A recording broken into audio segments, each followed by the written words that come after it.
Assalamualaikum warahmatullahi wabarakatuh. Waalaikumsalam warahmatullahi wabarakatuh. A'udzu billahi minasy syaithanir rajim. Bismillahirrahmanirrahim. Wal 'adiyati dhabha fal muriyati qadha fal mughirati subha فأثرن به نقعا فوسطن به جمعا إن الإنسان لربه لكنود وإنه على ذلك لشهيد وإنه لحب الخير لشديد أفلا يعلم إذا بعثر ما في القبور وحصل ما في الصدور إن ربهم به يومئذ لخبير. Demi kuda perang yang berlari kencang tengah dan kuda yang membencikan bunga api dengan pukulan kuku kakinya, dan kuda yang menyerang dengan tiba-tiba pada waktu pagi sehingga menerbangkan debu lalu menyerbu ke tengah-tengah kumpulan musuh. Sungguh manusia itu sangat ingkar, tidak bersyukur kepada Tuhannya, dan sesungguhnya dia manusia menyaksikan, mengakui keingkarannya, dan sesungguhnya cintanya kepada harta benar-benar berlebihan. Maka tidakkah dia mengetahui apabila apa yang tidak di dalam kubur dikeluarkan, dan apa yang tersimpan di dalam dada dilahirkan. Sungguh Tuhan mereka pada hari itu maha teliti terhadap keadaan mereka. Assalamualaikum warahmatullahi wabarakatuh. Waalaikumsalam warahmatullahi wabarakatuh.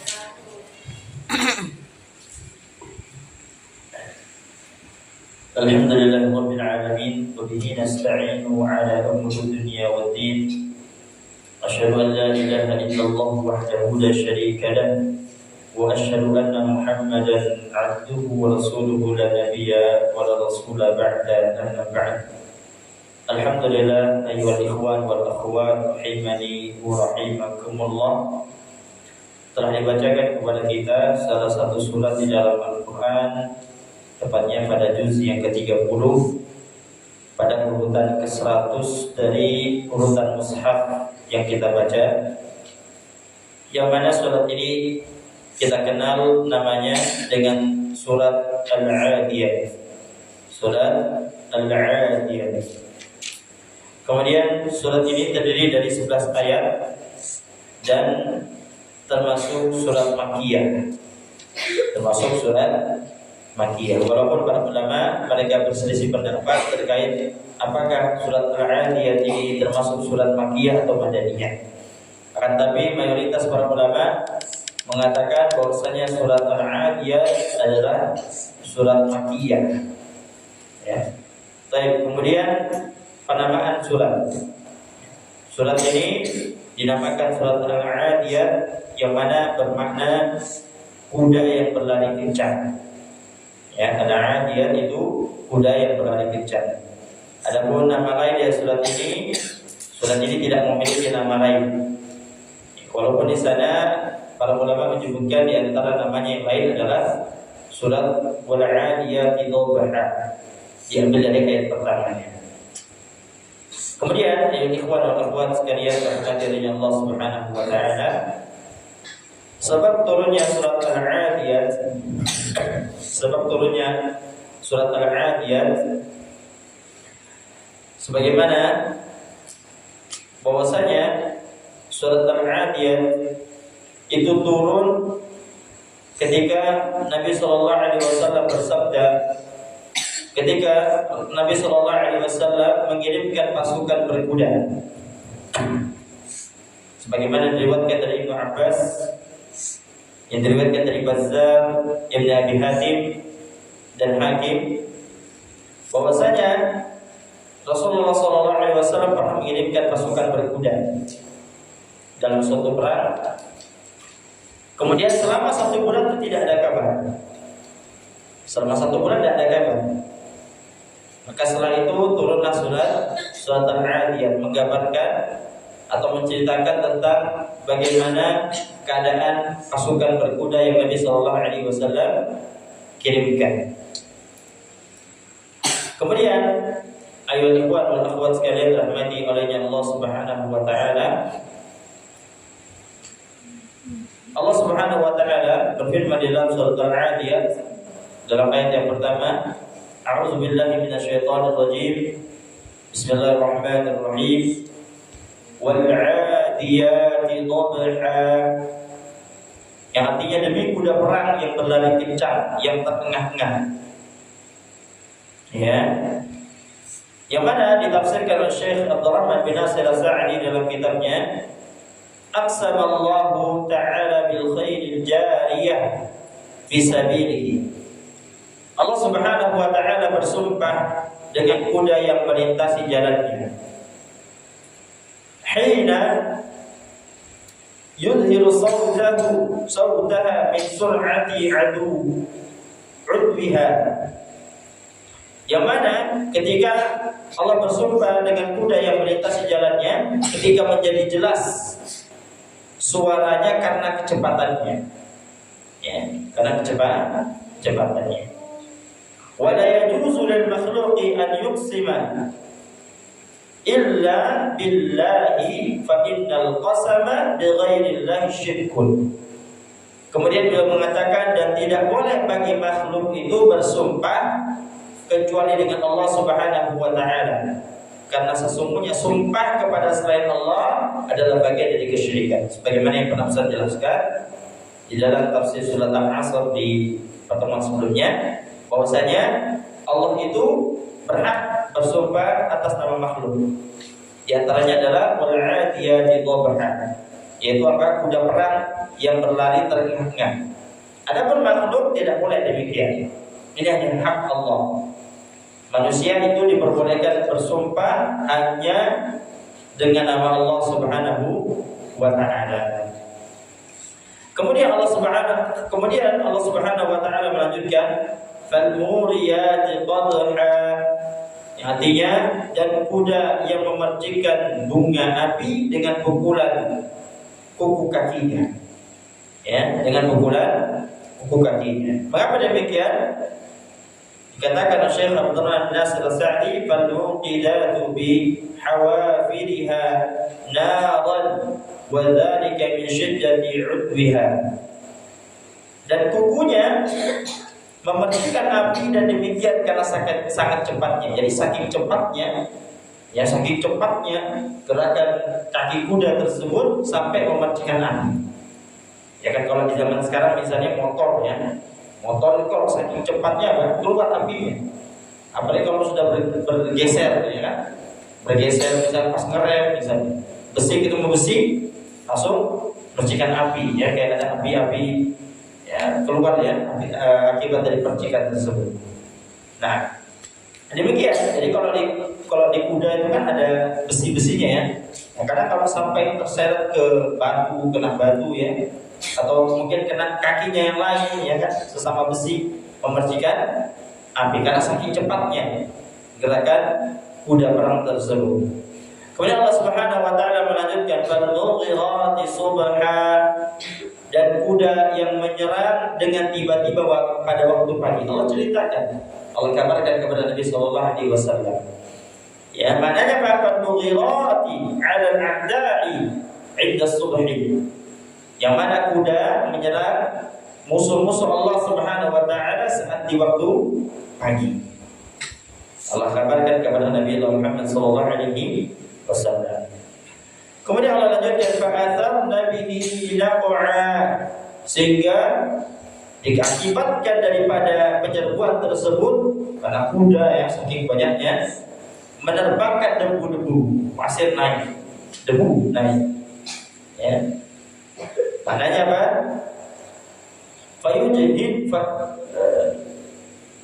Fayujhidu bihadzal 'udwi ghabbaran. Yang maknanya adalah sehingga bercampur adukan musuh seperti debu. ya, mencampur adukan musuh seperti debu.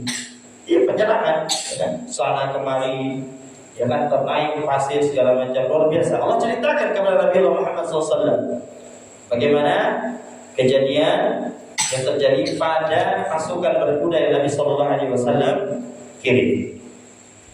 Kemudian Allah lanjutkan, fawasaqna bihi jam'a, lalu kuda-kuda tersebut menyerbu ke tengah-tengah kumpulan musuh, yaitu fawasaqna bi rabbanihimna jumu'a a'da'ihi, yang mana lalu dengan tunggangan mereka menuju ke tengah-tengah kumpulan musuh. Itu maknanya musuh ke tengah-tengah kumpulan musuh, perang saat ini ya, semua diberantas, ditabrak, musuh-musuh Allah diporak-porandakan, sehingga naik akhirnya apa namanya, debu-debu, pasir-pasir akibat ya serangan tersebut.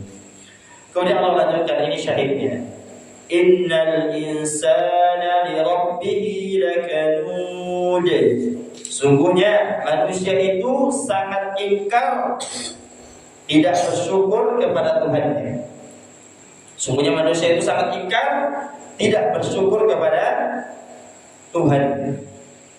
Innal insana li ni'ami rabbih lajuhud. Yang maknanya adalah sungguhnya manusia sangat ingkar kepada nikmat Rabbnya. Ya. Apa hubungannya antara innal insana li rabbih lakanud dengan wal 'adiyati dhabha? Menunjukkan bahwasanya ketika kita memiliki sesuatu nikmat, sebagai contoh misalnya kita memiliki kuda perang, kita memiliki kuda yang bagus, ya kan? Maka tidak boleh kita ingkar terhadap nikmat tersebut. Itu semua bukan karena masalah kudanya. Kita menang dalam peperangan misalnya, para sahabat menang dalam peperangan bukan karena kuda, tapi semua karena itu adalah nikmat dari Allah Subhanahu wa ta'ala. Tapi apa yang terjadi? Kebanyakan manusia ingkar nikmat. Mereka ingkar terhadap nikmat Allah Subhanahu wa ta'ala. Kemudian Allah lanjutkan, wa innahu 'ala dzalika lasyahid, dan sungguhnya dia manusia itu menyaksikan, mengakui keingkarannya. Mereka saksikan, oh ya kami ingkar. Ya kan? Banyaknya orang punya Lamborghini zaman sekarang, punya Lamborghini, punya Ferrari, punya rumah mewah misalnya ya. Hal-hal yang berhubungan dengan kemewahan, apa yang terjadi? Mereka ingkar terhadap nikmat tersebut, semakin jauh dari Allah Subhanahu wa ta'ala. Wa innahu bi juhudi dzalika lima qala. Nah, sungguhnya dia dengan keingkarannya itu dengan keingkaran yang sah. Kemudian Allah lanjutkan, wa innahu li hubbil khairi lasyadid, dan sesungguhnya cintanya kepada harta benar-benar berlebihan. Cintanya terhadap harta benar-benar berlebihan. Syadid, kata Syekh Abdurrahman bin Nasir As-Sa'di, li hubbil mali syadid, cinta kepada harta tersebut sangat benar-benar berlebihan, sampai mereka menjadikan harta itu sebagai tujuan hidup, daripada mereka mengerjakan ibadah dan amal soleh di jalan Allah Subhanahu wa ta'ala, menjadikan harta sebagai tujuan hidup mereka. Padahal Allah berfirman, wa ma khalaqtul jinna wal insa illa liya'budun, tidaklah kami menciptakan jin dan manusia, tidaklah menciptakan jin dan manusia kecuali agar mereka beribadah kepada. Tapi sebagian manusia bukan tujuan hidup mereka beribadah, tapi mereka lebih mementingkan harta dan segala yang mereka miliki di dunia ini. Sehingga Allah ancam mereka, Allah kecam mereka, Allah mengecam mereka karena sifat mereka terhadap harta tersebut sangat berlebihan. Kemudian Allah lanjutkan, afala ya'lamu idza bu'thira ma fil qubur, yang artinya maka tidaklah dia mengetahui apabila apa yang ada di dalam kubur dikeluarkan. Apa maknanya? Afala ya'lamul insanu ma yantaziruhu idza akhraja Allahul ummahati Yani amwat. Ya, ummahat itu amwat maknanya. Minal quburi lil hisabi wal jazai. Apa maknanya? Apakah manusia tidak mengetahui apa yang menantinya ketika Allah Subhanahu wa taala mengeluarkan yang telah mati dari kubur untuk menghitung amal dan memberi balasan. Apa yang mereka cari di dunia ini, harta yang mereka kumpulkan secara berlebihan, ya, maka ketika mereka dibangkitkan ke alam kubur, dari alam kubur, mereka diperintahkan untuk menghitung harta tersebut, menghitung amal tersebut, untuk apa mereka gunakan selama di dunia. Dan setiap apa yang mereka keluarkan dari harta yang mereka miliki, itu memiliki tanggung jawab dan balasannya masing-masing. Ya, nah, wa husila ma fis sudur, melanjutkan, dan apa yang tersimpan di dalam dada dilahirkan. Tersimpan di dalam dada dilahirkan. Maknanya apa? Wastikhraju mastatara fis suduri min khairin aw syarrin. Dan dikeluarkan apa-apa yang tersembunyi di dalam dada dari kebaikan maupun keburukan. Jadi semuanya dikeluarkan, ditampakkan di luar dan buat sekalian. Sekarang mungkin di antara kita punya kesalahan, punya keburukan, Allah simpan, Allah tutupi keburukan tersebut, Allah tidak tampakkan. Kalau seandainya Allah tampakkan sekarang, tidak ada manusia yang mau mendekati kita. Saking kotornya kita ini, saking kejinya kita, saking banyaknya kesalahan dan dosa yang kita lakukan. Ya, Allah tutupi sekarang kesalahan kita, dan kelak Allah akan tampakkan semua yang mana keburukan dan kebaikan yang kita simpan di dalam dada. Ya, nah, kemudian Allah lanjutkan, Allah tutup, inna rabbahum bihim yawma idzil khabir. Sungguh Tuhan mereka pada hari itu maha teliti terhadap keadaan mereka. Jangankan yang kita miliki secara zahir dari tubuh kita, dari harta kita, bahkan yang ada dalam hati kita Allah tampakkan, Allah keluarkan semua. Keburukan Allah tampakkan, kebaikan Allah tampakkan. Dan setiap orang akan mendapatkan balasannya sesuai dengan apa yang dia lakukan. Maknanya apa? Inna rabbahum bihim wa bi'amalihim yawma idzin la khabir la yakhfa 'alaihi syai'un min dzalik. Ini perhatikan. Sungguhnya Rabb mereka terhadap mereka dan terhadap amal-amalan yang mereka lakukan selama di dunia itu, pada hari itu akan mengabarkan semuanya. Maka Allah akan kabarkan semuanya, dan tidak ada yang tersembunyi darinya sesuatu apapun. Seluruhnya diungkap. Maka ya ikhwan dan akhwat sekalian, kita yang masih hidup ini, masih diberikan kesempatan hidup, ya kan? Maka manfaatkan waktu yang ada. Masa muda kita sekarang kita manfaatkan untuk belajar agama, ya kan? Kita manfaatkan untuk beramal soleh. Setiap apa yang kita rasakan dari hati kita, ya, niatkan semuanya untuk ibadah, zikir kepada Allah, perbanyak zikir, perbanyak prasangka baik kepada saudara. Jangan selalu, ya, menanamkan rasa hasad, iri, dengki dan semisalnya, suudzon, ya. Maka kita harus tanamkan dalam hati kita itu hal yang baik-baik, husnuzon, ya, zikir dan semisalnya. Kemudian dari apa yang kita miliki di dunia ini, kita harapkan untuk melakukan ketaatan kepada Allah. Jangan kita keluarkan untuk melakukan maksiat yang Allah Subhanahu wa ta'ala. Karena sungguhnya Allah berfirman, ya, la in syakartum la azidannakum, kalau kalian bersyukur maka akan aku tambah nikmat kalian. Bersyukur di sini maksudnya apa? Maksudnya adalah hakikatnya kita gunakan nikmat yang Allah berikan untuk melakukan ketaatan kepada Allah di jalan Allah Subhanahu wa ta'ala. Tapi Allah lanjutkan, wala in kafartum inna azabi lasyadid. Dan jika kalian kufur, kalian tidak mau bersyukur, kalian gunakan nikmat-nikmat Allah berikan kepada kalian untuk bermaksiat di Allah, inna azabi lasyadid. Sungguh azabku amat pedih. Itu jadi Allah Subhanahu wa ta'ala kepada hamba-hambanya. Innallaha wa malaikatahu yusholluna 'alan nabi ya ayyuhalladzina amanu shallu 'alaihi wa sallimu taslima. Aqulu qawli hadza fastaghfiru lakum wa lisa'iril muslimin innahu huwal ghafurur rahim. Allahu ta'ala 'ala bis-shawab. Naktafi kafaratul majlis. Alhamdulillahirabbil alamin. Subhanakallahumma wa bihamdika asyhadu an la ilaha illa anta astaghfiruka wa atubu ilaik. Akhiru da'wana alhamdulillahirabbil alamin. Assalamualaikum warahmatullahi wabarakatuh.